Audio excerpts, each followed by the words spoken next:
Bonsoir Raphaël Antoven. Bonsoir Benjamin Duhamel. Merci beaucoup d'être avec nous ce Plaisir. soir. Vous êtes philosophe, je rappelle votre dernier livre, L'esprit artificiel, aux éditions de l'Observatoire. Beaucoup de sujets à aborder avec vous ce soir. Je voudrais d'abord qu'on parle de l'Eurovision.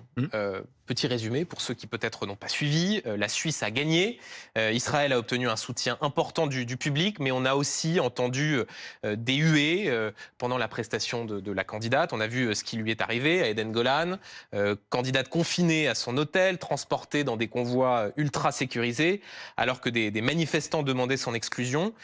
Ces manifestants, Raphaël Antoven, est-ce qu'ils défendaient la cause palestinienne ou est-ce que c'était, pour dire les choses clairement, une forme d'antisémitisme débridé? Non, il dégradait la cause palestinienne. Parce que même si on souhaite l'exclusion de quelqu'un de là à organiser des manifestations monstrueuses pour l'obtenir, il y a une disproportion délirante. Non, ils ne défendent pas la cause palestinienne, ils disqualifient la cause palestinienne pour des décennies. Pourquoi ils la disqualifient? Mais parce que c'est monstrueux. Eden Golan, qu'est-ce qu'elle a? Elle est belle, elle est pacifique, elle a du talent, elle est juive, elle est au carrefour de tous les ressentiments, elle fait l'objet de toutes les détestations, des détestations irrationnelles, mais au-delà d'elle-même, au-delà d'elle, ce qui est en jeu dans cette histoire, c'est l'État d'Israël, c'est-à-dire que c'est le droit pour cet État d'avoir des athlètes, d'avoir des chanteurs, d'avoir des universités, c'est-à-dire que c'est un processus permanent, constant de délégitimation de cet État, auquel on dénie en somme le droit d'exister, de chanter. C'est-à-dire que vous dites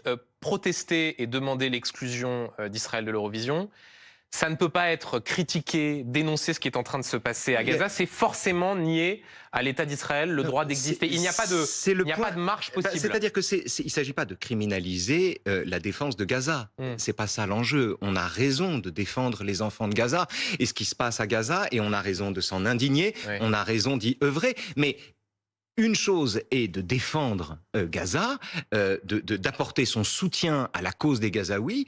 Tout autre est de réclamer l'exclusion d'une chanteuse parce qu'elle est juive. Tout autre c'est ce point de bascule qui est insupportable. C'est-à-dire que, et c'est ce point de bascule qui empêche le débat même sur Gaza. Comment voulez-vous penser contre vous-même quand vous êtes accusé de choses absurdes comme d'un génocide ou d'apartheid? Comment voulez-vous On reviendra dans un instant sur ces mots. On reviendra sur ces mots. Mais moi, ce qui me fascine, c'est encore une fois, au-delà de cette chanteuse, c'est ce qu'elle signifie que l'on veut faire taire.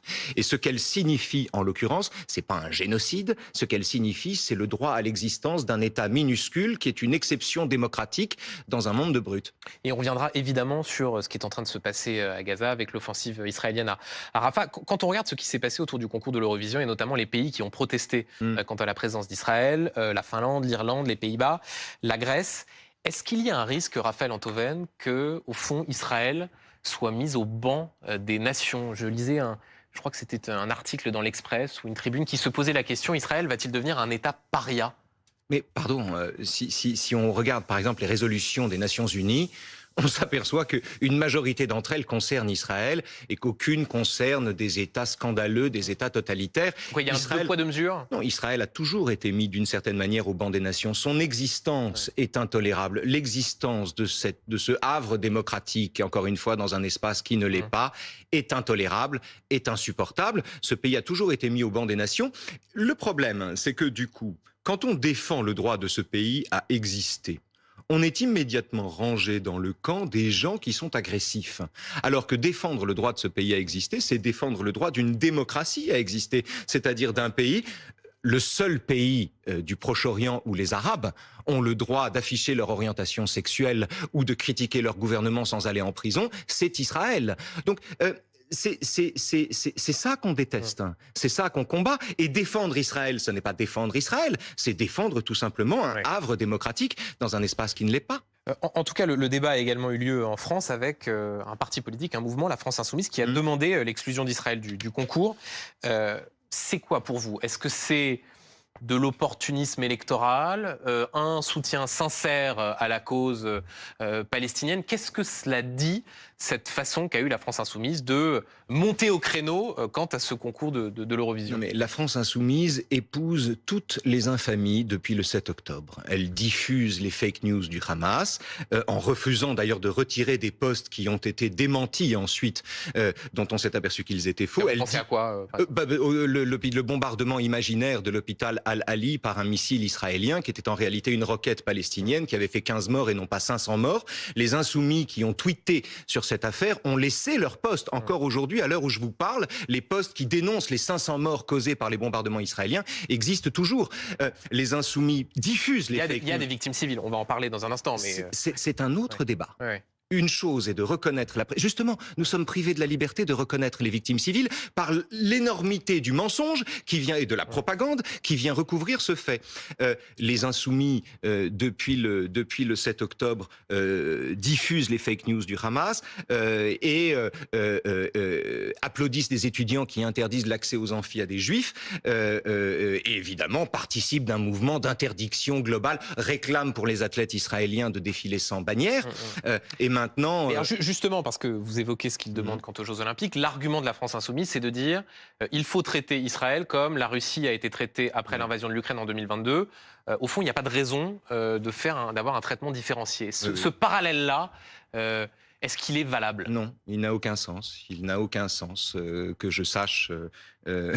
Il n'a aucun sens. L'Ukraine n'a pas commis un pogrom en Russie jusqu'à nouvel ordre. L'invasion de l'Ukraine n'est pas la réplique à une agression ahurissante, au plus ahurissant attentat terroriste qui ait eu lieu depuis le 11 septembre. Donc non, cette comparaison n'a évidemment aucun sens. Les ambitions de l'URSS sont des ambitions colonisatrices. En Israël, en l'occurrence, c'est une guerre qu'ils n'ont pas voulu. C'est une guerre... Comme disait le comique américain Bill Maher, qui a beaucoup de talent, Israël pourrait commettre un génocide, mais elle ne le fait pas. Alors que le Hamas voudrait commettre un génocide, mais ne le peut pas. C'est à ça que nous assistons. Donc, les insoumis, ils épousent toutes les causes les plus immondes depuis le 7 octobre. Ils applaudissent à tout ce qui est inacceptable. Et puis, avec un argument, qui est un argument tellement bidon qu'il faut le dénoncer quand même, qui est de dire, si vous croyez que nous sommes antisémites, comme l'antisémitisme est un délit, alors faites-nous un procès. Bien sûr, ce sont les mêmes à hurler contre les micro-agressions, vous savez, qui donnent aux gens le sentiment d'un racisme systémique. Ce sont les mêmes qui vous traitent de racistes ou de harceleurs à tout bout de champ, sans vous faire de procès pour autant. Mais juste pour que les choses soient claires, vous dites la France Insoumise est un mouvement politique pour moi, antisémite. La France Insoumise est le premier parti antisémite de France. La France Insoumise est un parti antisémite aujourd'hui. Quand on accueille Salah Hamouri, par exemple, le Palestinien qui a été condamné en Israël pour avoir planifié l'exécution d'un rabbin, quand on l'accueille en héros et en déporté, c'est le mot qu'ils ont employé, quand on voit la main du Likoud derrière les élections britanniques, quand on accuse BFM, d'avoir les opinions de son patron Patrick Drahi, quand on fait ça, on ne dit rien d'illégal. On ne dit rien d'illégal, on ne dit rien qui justifie un procès, mais on est antisémite. On est antisémite. Les mots sont forts. C'est-à-dire que vous considérez, puisque vous parlez d'un mouvement, prenons celui qui est le leader, vous considérez que Jean-Luc Mélenchon est antisémite? Écoutez, je ne veux pas donner de nom parce que... non, mais vous dites la France Insoumise est le premier mouvement. Jean-Luc c'est une accusation, pour le coup, qui est écoutez, non, lourde. C'est une évidence, une porte ouverte qu'on enfonce. Jean-Luc Mélenchon, alors on va dire les choses précisément, Jean-Luc Mélenchon est le gourou non élu d'un mouvement, à mon avis, sectaire, d'un soviet déguisé en secte, qui, par ailleurs, depuis le 7 octobre, rivalise d'antisémitisme à tous égards, dans tous les registres, dans tous les domaines, et de façon très insidieuse. Par exemple, quand Thomas Porte, le député insoumis, dit à un Français juif qui se fait agresser « Toute votre place est en France, n'en doutez pas », comme si ça n'allait pas de soi. Quand on fait des choses comme ça, quand on écrit des choses comme ça, on est antisémite. Mais on ne fait rien que la loi contredise. Mais Raphaël Antoven, juste parce que vous avez commencé en balayant cet argument de la pénalisation. Oui. Si un insoumis était sur ce plateau, il vous répondrait, malgré tout, que ce que vous dites est lourd, que l'antisémitisme est passible de poursuite, de condamnation, que c'est un délit. Est-ce qu'on peut... Qu'est-ce que vous répondez à cela? Mais parce qu'il faut bien comprendre ceci. De la même manière qu'il existe, si j'ose dire, à leurs yeux, un racisme systémique qui repose sur quantité de micro-agressions, qu'il est très facile d'être raciste sans s'en apercevoir. Le racisme est un délit, naturellement, mais on ne fait pas de procès pour cela. L'antisémitisme, c'est la même histoire. L'antisémitisme, c'est la même histoire. Quand vous faites, quand vous reprenez, par exemple, comme David Guiraud, l'imagerie soralienne des dragons célestes, quand vous faites cela, eh bien, vous envoyez un message très clair aux antisémites qui savent ce que ça veut dire, tout en vous présentant sous une façade honorable. Eh bien, vous participez du climat délétère et antisémite dans lequel nous vivons aujourd'hui. Oui, la France insoumise a toute sa responsabilité dans la façon dont aujourd'hui les Juifs de France ont peur de sortir, ne donnent pas leur nom, se cachent ou retirent leur kippa, oui. Raphaël Antoven, parmi les conséquences du conflit au Proche-Orient, il y a aussi la situation en France dans les universités. La Sorbonne a encore été évacuée mardi dernier par les forces de l'ordre alors que des militants et étudiants pro-palestiniens l'occupaient.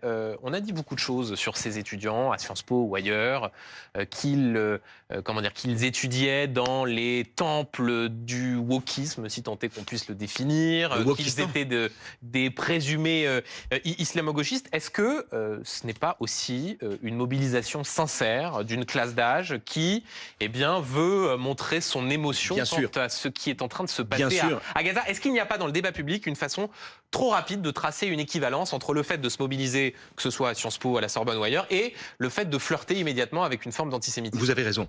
Vous avez raison. Et c'est même très important de ne pas le faire parce qu'il ne faut pas criminaliser une opinion qui est légitime entre toutes. Donc évidemment, vous avez raison. Mais prenons un exemple. L'exemple des fameuses mains rouges qui ont été brandies à Sciences Po.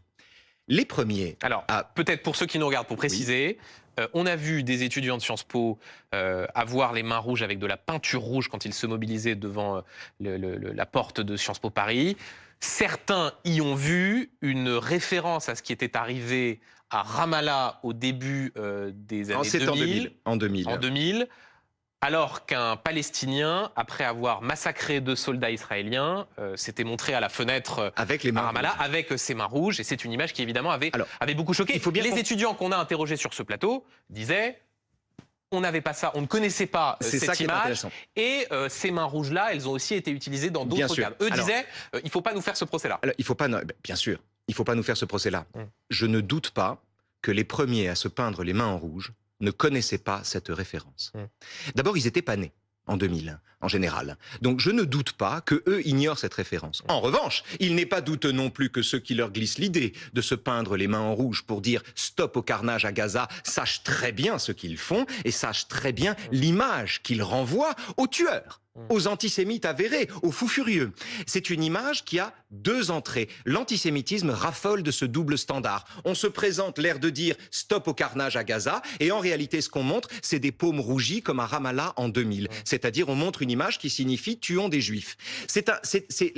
Mais alors, ce qui est intéressant dans cette histoire, ce sont les étudiants qui, de bonne foi, se sont peints les mains en rouge, au début, pour dire « stop au carnage à Gaza » et qu'on a renseigné sur le sens de cette image, sur le sens possible de cette image, et qui, sachant cela, ont persisté à se peindre les mains en rouge. Et c'est ça. Je ne crois pas que... Enfin, peut-être que les images me corrigeront, mais je ne crois pas avoir revu ce type de mobilisation. Là où vous avez raison, c'est que quand on leur demandait s'ils allaient continuer, ils ne disaient pas « non, non, on arrête ». Il y a ça, et puis on a retrouvé les mêmes à la Sorbonne. On a retrouvé quelques jours plus tard les mêmes à la Sorbonne. Moi, ce qui m'intéresse, ce sont les gens qui le font en connaissance de cause. Ce sont les gens qui savent que cette image signifie aussi « tuons des juifs, éviscérons des juifs » et qui continuent, malgré ça, de produire cette image. Et c'est ça qui me fascine, parce que ça, c'est l'équivalent d'une conversion. C'est-à-dire qu'on est accompagné dans son chemin de conversion par quantité de bons sentiments, par quantité d'analogies, par quantité de références. Oui, ça veut dire autre chose, etc., etc. On est accompagné dans un chemin qui est un chemin vers une conversion qui est meurtrière. Mais Raphaël Antoven, je pense aussi à ceux qui nous regardent et qui peut-être ont de la compassion sincère. Ça veut dire que dans aucune des mobilisations, vous n'avez vu quelque chose de sain, de normal, de légitime. On est forcément tout de suite ramené à effectivement des slogans pour le moins tendancieux ou à ce type de scène-là. Il n'y a pas d'entre-deux possible. Mais il y a un entre-deux possible. Il y a un entre-deux possible. C'est l'entre-deux de tous les gens qui ont lutté pour la cause palestinienne pendant des années, pacifiquement, au nom d'une injustice, qui ont combattu, qui ont manifesté, comme moi, contre les colonies, contre les implantations, qui ont manifesté contre le gouvernement de Netanyahou. Il y a quantité de choses à dire, ce gouvernement. Et d'ailleurs, dans votre journal Franc-Tireur, il y a des éditos extrêmement sévères sur Netanyahou. On a fait un dossier, on était les premiers à sortir le dossier sur la réforme de la justice qui a été abandonné, Dieu merci maintenant. On est les premiers à taper sur Netanyahou, mais il y a une chose est de critiquer Netanyahou, de démontrer le rôle délétère qu'il joue là-dedans, et de voir à quel point lui-même a intérêt à ce que la guerre continue. Tout ça est très utile, mais en revanche, indexer le 7 octobre sur la politique de Netanyahou, c'est monstrueux. On n'explique pas l'éventrement de femmes enceintes par une décision désastreuse d'un gouvernement d'extrême droite. Il n'y a pas, les deux univers ne sont pas commensurables.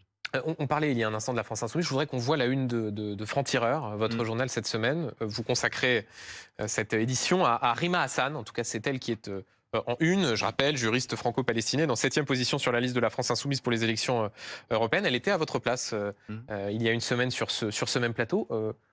Qu'est-ce qui justifie qu'elle fasse la une de Franc-Tireur? Pourquoi, au fond, provoque-t-elle tant de réactions dans le champ politique, mais même bien au-delà, depuis qu'elle a pris cette décision de s'investir avec la France Insoumise? Parce que d'abord, c'est une personnalité charismatique qui est en position éligible et qui dit des choses qui, à mon avis, sont extrêmement dangereuses. Qui reprend, par exemple, qui reprend jusqu'au lexique du Hamas quand elle parle du sacrifice, qui continue de parler de génocide à Gaza ou d'apartheid à propos d'Israël. C'est quelqu'un qui, pour moi, dit des choses extrêmement dangereuses et dont il est important de montrer d'abord ce que sont ses origines véritables. Elle a un peu enjolivé la chose, donc il faut remettre les choses en place. On le raconte dans son portrait. C'est quelqu'un qui mérite à tous égards qu'on s'intéresse à elle, qu'on déconstruise son argumentaire, qu'on déconstruise parfois ce qu'il y a de fantasmatique dans l'iconographie insoumise qui s'est emparée de Rima Hassan, qui en a fait un symbole. Voilà, c'est une personnalité... Pour bien comprendre, il y a un problème pour vous à ce que la question palestinienne soit mise au cœur des Européennes? Parce que, encore une fois, quand on leur pose la question, ils disent, écoutez, ce sujet-là existe, certes, il n'y a pas forcément de lien direct entre les compétences de l'Union européenne et ce qui se passe à Gaza, mais c'est un sujet dans le débat public et donc nous nous en saisissons. Non, qu'on se saisisse de ce sujet, et surtout en ce moment, ça me paraît inévitable, que les élections européennes soient parasitées par cette question, ça me paraît inévitable, c'est une évidence. Qu'en revanche, ces élections et cet enjeu-là, qui n'est pas l'enjeu des élections européennes, polarise à ce point le débat qu'on ne parle plus que de ça désormais, ça me paraît désolant. Voilà, tout simplement. Il ne s'agit pas de criminaliser l'opinion d'en face. Nous périssons de la criminalisation de l'opinion d'en face. Mais on est en présence aujourd'hui d'un débat qui est impossible. Oui, mais alors, pardon, Raphaël Antoven, quand vous faites une en disant Rima Hassan, masterclass Hamas, pas que vous criminalisez le camp adverse, mais de fait, cette polarisation, elle existe aussi, puisque ça veut dire que vous assimilez directement une candidate insoumise à un mouvement terroriste. Mais la polarisation nous est imposée par quelqu'un qui justifie ce qui s'est passé. La polarisation nous est imposée par des gens qui valident les prédations du Hamas ou qui reprennent son discours. La polarisation nous est imposée par l'emploi du terme génocide à propos de ce qui se passe à Gaza. Sur ces mots, génocide, apartheid, comment est-ce qu'on peut faire pour mettre de la rationalité dans le débat? C'est impossible. Quand semble-t-il... C'est impossible. L'accusation de génocide à Gaza n'a aucun sens. Pour encore une fois continuer la discussion que j'avais avec Rima Hassan la semaine dernière, pour dire les choses, la Cour internationale de justice saisie par l'Afrique du Sud a demandé à Israël de prendre des mesures conservatoires pour éviter que les Palestiniens, en parlant d'un risque génocidaire. Mais effectivement, il n'y a pas de aucune instance internationale n'a statué sur le fait qu'il y avait un génocide. Il y avait un génocide. Il n'y a pas de génocide à Gaza. Il y a un génocide ouïghour, il y a eu un génocide arménien, il y a eu un génocide juif, il y a eu des génocides au XXe siècle. Il n'y a pas de génocide à Gaza. Il n'y a pas de génocide à Gaza. J'y peux rien. Donc, ça reste faux. On peut le répéter à l'infini. Il n'y a pas de génocide à Gaza. Il n'y a pas de génocide. Et les informations que l'on a aujourd'hui nous viennent du Hamas. Les chiffres qui nous sont fournis nous viennent du Hamas. On connaîtra vraisemblablement la vérité ou un peu plus de vérité sur le nombre de morts sur place. Mais l'intention génocidaire, qui sont très nombreux. Il faut bien dire aux gens qui sont très nombreux, Raphaël Antoven. Très nombreux. Mais c'est épouvantable ce qui se passe à Gaza. C'est épouvantable ce qui se passe à Gaza. Seulement, on n'a même pas la liberté de le dire, puisque en face, on a des gens qui disent que c'est un génocide. Quand vous vous adressez à des gens qui vous disent c'est un génocide, vous ne pouvez plus discuter. Vous ne pouvez que dire une chose, c'est que non, ce n'est pas un génocide. Ce sont peut-être des crimes de guerre qui seront documentés parce qu'on a affaire à une démocratie. Mais c'est épouvantable ce qui se passe à Gaza. Seulement, encore une fois, on est privé de la liberté de le dire par des gens qui emploient des mots dont ils savent pertinemment qu'ils n'ont aucun sens. En l'occurrence, parler de génocide ou d'apartheid à propos d'Israël, c'est monstrueux et c'est absurde. On parlera de la situation à Rafah dans un instant. Juste avant, toujours sur les répliques sismiques en France de la situation à Gaza, je voudrais qu'on parle du sort de Guillaume Meurice. Aujourd'hui, la radio France Inter est en grève, notamment à la suite de la suspension de l'humoriste qui a réitéré sa phrase polémique sur Benjamin Netanyahou. Les réactions sont contrastées. Sophia Aram parle d'une blague pourrie. François Morel, autre humoriste présent sur l'antenne de France Inter, lui prend plutôt la défense de Guillaume Meurice. Cette suspension, est-ce que ce n'est pas... demi-mot. Ouais, tout en disant quand même voilà, qu'il y a une forme d'inquiétude. Est-ce que c'est une atteinte à la liberté d'expression, cette suspension? Écoutez, comment vous dire ? Moi, j'ai toujours été hostile à l'exclusion de Guillaume Meurice. On ne vire pas un humoriste pour une mauvaise blague. C'est-à-dire, j'ai toujours été hostile au tour disciplinaire que peut prendre ces affaires-là. Je pense qu'il n'y a aucun motif disciplinaire d'exclure Guillaume Meurice. Enfin, je ne les vois pas. Je ne les vois pas. Donc, la décision de Radio France me paraît en elle-même excessive ou en tout cas difficilement justifiable. Ils vont se débrouiller avec ça. C'est leur problème, c'est leur affaire. Moi, j'ai toujours été hostile à ça. Après,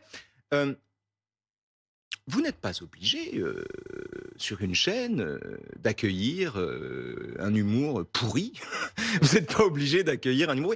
La particularité de Guillaume Meurice, c'est qu'il n'a vraiment pas de talent et qu'il le remplace par une forme d'insolence qui lui permet de faire pousser des cris d'indignation plutôt que des éclats de rire, si vous voulez. Mais bon... on peut, qu'une chaîne décide qu'après tout, un humoriste sans talent pourrait peut-être aller s'exercer ailleurs, ça me paraîtrait pas choquant. Mais que la présidence de Radio France invoque la discipline et comme Zeus brandisse la foudre et remette 20 balles dans la machine, ça me paraît absurde. Il n'y avait pas lieu de le virer pour cette raison-là, en tout cas. Cela dit, encore une fois, moi je n'aime pas l'humour de Guillaume Meurice. J'ai le droit encore de le dire. Parce que vous voyez les réactions aussi, on vous entend et pour le coup votre position est très claire. Certains qui disent, ceux qui dissertent ou qui fustigent à longueur de journée la cancel culture sont un peu moins sonores sur le sort de Guillaume Meurice. C'est pas vrai. C'est pas vrai, c'est pas vrai. Justement, d'ailleurs, c'est-à-dire que là encore, Radio France a mis tout le monde en situation d'obligation de défendre Guillaume Meurice, justement. Donc non, c'est pas vrai, c'est pas vrai. Et précisément, au nom des mêmes principes, on peut s'opposer à cela. Mais il y a vraiment deux registres. Il y a la question disciplinaire. Question de je sais pas moi je sais pas quels arguments ils vont invoquer pour exclure Guillaume Meurice. Alors eux disent notamment, en tout cas c'est ce qu'explique France Inter, qu'il y a réitération et que certes la plainte... Radio France qui dit ça. Radio France, que certes la plainte avait été classée, mais qu'il y avait eu qu'en tout cas l'Arcom s'était saisi de ce qui avait été dit par Guillaume Meurice dans un premier temps et que donc il y avait un risque d'une nouvelle... que l'Arcom se manifeste de nouveau. Bon courage pour plaider ça. Que dans le cadre du renouvellement ou d'une proposition nouvelle sur une chaîne, un humoriste qui a longtemps travaillé sur cette chaîne quitte cette chaîne. J'ai moi-même travaillé 13 ans à France Culture. J'ai pas lancé des manifs quand j'en suis parti. Si vous voulez, que le renouvellement d'une chaîne passe par le renouvellement des gens qui sont à l'antenne, ça ne me paraît pas choquant. Et ceci, pour le coup, ne serait pas une atteinte à la liberté d'expression. Non, ce sont des choix éditoriaux. Raphaël Antoven, je voudrais qu'on parle donc de la situation à Gaza alors qu'Israël a lancé une offensive sur Rafah, malgré les menaces du président américain Joe Biden de cesser les livraisons d'armes. Si même les États-Unis, alliés historiques d'Israël, en est à cette menace, c'est que la situation est particulièrement grave, notamment dans cette partie de l'enclave à Rafah. C'est épouvantable. C'est épouvantable. C'est 1,5 million de gens amassés les uns sur les autres et qui font l'objet d'une offensive avec au milieu d'eux, en plus, des terroristes qui sont cachés, qui les prennent comme boucliers humains. C'est une tragédie. Je n'ai aucun avis là-dessus, sinon que c'est une tragédie. Et c'est une fuite en avant du Premier ministre israélien. Je ne sais pas ça. Encore une fois, votre journal Franc-Tireur écrit à de multiples reprises. Ah non, mais nous, on n'a pas arrêté de taper sur Netanyahou, si vous voulez. Mais une chose est de taper sur Netanyahou, tout autre est de dire que c'est un génocidaire. Ce mot-là me paraît employé ici avec peu de prudence. Mais que Netanyahou ait besoin et intérêt à prolonger la guerre, ça me paraît une évidence. Qu'il soit dans une logique de fuite en avant, c'est possible, je ne sais pas. Je n'ai pas les éléments. Écoutez, ils doivent empêcher le Hamas de reproduire ce qu'il a fait, donc détruire les bataillons du Hamas. Si ça passe par Rafah, ça passe par Rafah, mais je trouve ça reste une tragédie. Que voulez-vous qu'on dise ? Quand la diplomatie française appelle au cessez-le-feu, est-ce que sur ce point-là, vous considérez qu'elle parle juste ? Qu'elle a la bonne position? Non, moi je pense qu'il n'y a pas de cessez-le-feu avant la libération des otages. C'est ce qu'elle demande. Pour être très précis, elle dit cessez-le-feu avec évidemment libération des otages. Dans ces conditions, il n'y a pas de problème, effectivement. Et je ne doute pas d'ailleurs que si demain matin le Hamas libère les otages, il y aurait un cessez-le-feu, au moins temporaire, bien sûr. Mais parler de cessez-le-feu sans parler de libération des otages, c'est-à-dire ce pays, Israël, est en apnée depuis le 7 octobre, depuis que des bébés ont été emmenés dans la bande de Gaza. Donc, bien sûr, il n'y a pas de cessez-le-feu sans libération des otages. On ne peut pas oublier les otages là-dedans. Et le cessez-le-feu n'est pas une fin en soi. Le cessez-le-feu, c'est le résultat d'un processus de discussion. Mais les discussions ne sont possibles qu'à partir du moment où ce kidnapping monstrueux cesse et où on peut se mettre à la même table. Au fond, Raphaël Antoven, pour terminer, ce qui est terrible dans ce conflit, c'est...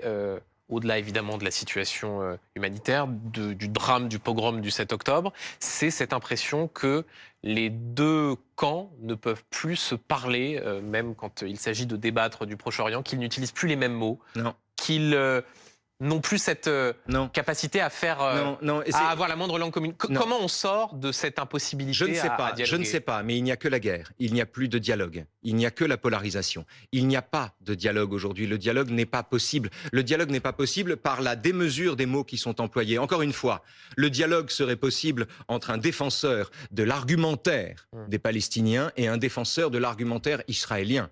Mais quand vous avez face à face quelqu'un qui défend Netanyahou et de l'autre côté quelqu'un qui parle de génocide ou d'apartheid, il n'y a pas de débat possible. Le débat n'est pas possible. La seule victoire ici, c'est de reconquérir la possibilité de débattre, de reconquérir la possibilité de discuter. Mais pour ça, il faut renoncer à l'emploi de mots qui sont inadaptés à la situation et qui empêchent tout.